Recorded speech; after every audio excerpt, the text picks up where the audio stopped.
નમસ્કાર, જય હિન્દ, જય ભારત, જય માતાજી, રાધે રાધે, જય શ્રી કૃષ્ણ. સ્વાગત છે તમારું આપણી YouTube channel government pension salary infant ન્યૂઝમાં. તો આજે આપણે વાત કરવાના છે કે શું વિધવા મહિલાઓનું પેન્શન 5,000 રૂપિયા થશે? તો તમામ વિધવા મહિલાઓ માટે ખૂબ જ સારા સમાચાર છે.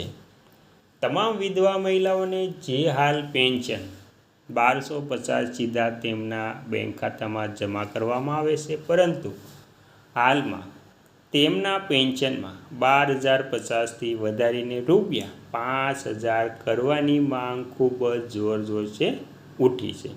તો રૂપિયા 5,000નું પેન્શન વિધવા મહિલાઓને કેવી રીતે મળશે, તેના માટે વિધવા બહેનોએ ઘરે બેઠા કયા ડોક્યુમેન્ટ આપવા પડશે, અથવા તો ઘરે બેઠા પોસ્ટમેન દ્વારા કેવી રીતે આ પેન્શન મેળવી શકાશે, અથવા તો તેના માટે ઓનલાઈન અથવા તો ઓફલાઈન કેવી રીતે ફોર્મ ભરવું, તેની સંપૂર્ણ વાત આજે આપણે વિગતવાર જાણવાની છે. તો સંપૂર્ણ વાત વિગતવાર જાણતા પહેલાં તમને એક નમ્ર વિનંતી છે કે તમે આપણી ચેનલમાં નવા હોય તો આપણી ચેનલને સબસ્ક્રાઈબ કરી લેજો, કેમ કે આવી કોઈ પણ નવી અપડેટ આવે તે નોટિફિકેશન સૌથી પહેલાં તમને મળી જાય. તો વિગતવાર વાત કરીશું.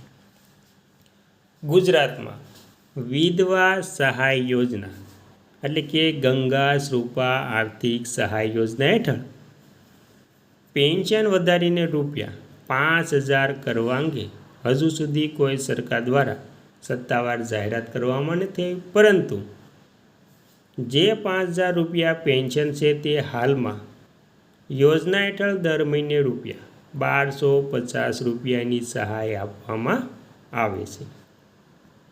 જો કે સામાજિક સ્તરે અને વિધવા સંગઠનો દ્વારા પેન્શન વધારીને રૂપિયા 5,000 કરવાની માંગણીઓ જરૂર કરવામાં આવી છે. વિધવા પેન્શન યોજનાની વર્તમાન સ્થિતિમાં તો તેમાં સહાય ગુજરાત રાજ્ય સરકાર દ્વારા વિધવા મહિલાઓને દર મહિને 1,250 રૂપિયા પેન્શન અપાય છે.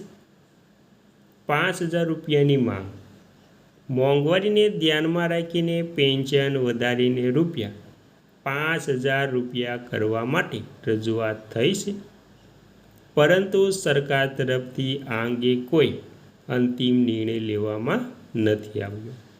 સત્તાવાર પુષ્ટિની વાત કરીએ તો પેન્શન વધારાના દાવો માત્ર માંગ કે અટકળો છે.